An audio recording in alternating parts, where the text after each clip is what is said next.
Hello guys, and welcome back to another video. Today we're going to be taking a look at 10 life hacks that I use on a daily basis.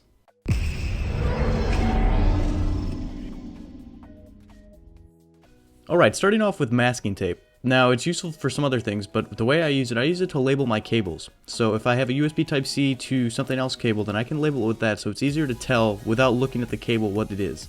When I'm digging through a bin of cables, I want to find the cables quickly, so labeling them with masking tape is a great way to find them. Okay, number 2. Now these are a couple ways to stay organized. This is the Cocoon Grid-It. Now I use it for tech products, but if you want to use it for something else, it works just as well.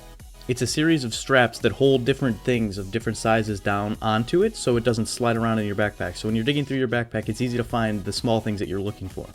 Now when I'm traveling, I'll usually fill it up with some adapters for my MacBook Pro, as well as some GoPro batteries and some cables. It's also nice to keep a pen or pencil on there, as well as a couple extra USB sticks. Now if you're into photography or videography, chances are you're going to have a lot of SD cards. Instead of leaving these loose in your bag to get lost and broken, why don't you invest in something like an SD card case? This one is from Pelican, and I use it to keep my micro SD cards as well as my full-size SD cards.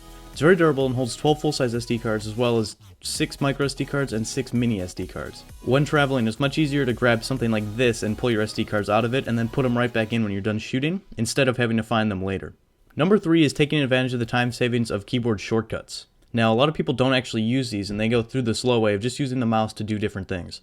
So, on a Mac, Command-Tab switches applications that are open, Command-T opens a new tab, Command-N opens a new window, and then if you want to find something on a specific page, so let's say you're looking through a manual and you want to find how to do something, you can press Command-F, and that'll bring up a search bar that you can search through that document with.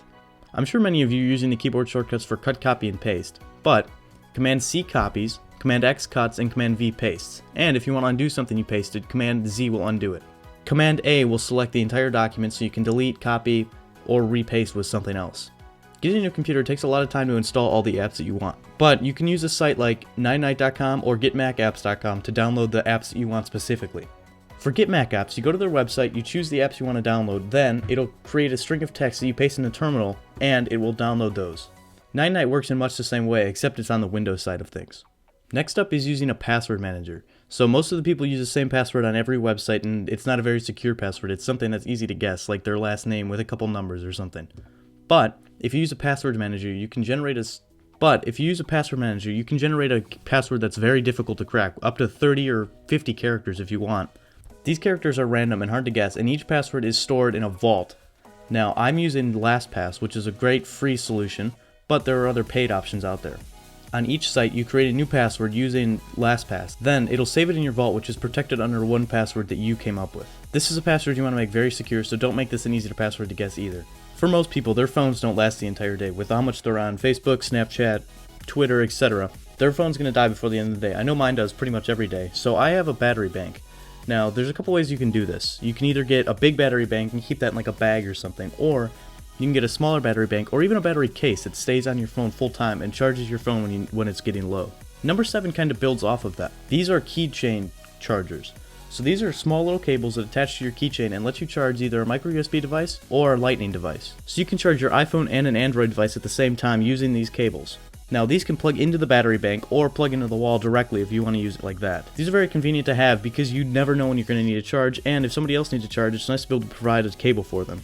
Next up is using text shortcuts to shorten phrases. Now on Mac you can set shorter things to change into bigger phrases. So OMW changes to on my way, of course. And I recommend saving your email address as 2 @ symbols. Then whenever you need to type in your email, all you have to do is do @ and it'll save your email for you. So you don't have to repeatedly type it in if you're typing it in a lot. Number 9 is to take advantage of student discounts. Now if you're a student like me or even buying something for a student, you can use discounts on many different websites. Now Apple has their education store, which has major discounts on computers, iPads, etc., as well as some subscription services like Apple Music and Spotify. So usually it's about half off compared to the price of a full subscription, but you get the same services. This can help save a lot of money, especially when it adds up over the long term. Now, number 10 is adding Bluetooth to any car with an auxiliary jack. There are many Bluetooth receivers for sale that simply plug in an aux jack and give you the ability to connect to that so you can play your music wirelessly. So I added this to my car, which doesn't have Bluetooth, but since I have the iPhone 7, I can't charge my phone and listen to music at the same time. So being able to use something like this, it's much more convenient because my phone won't run out of battery and I can still listen to the music I want to.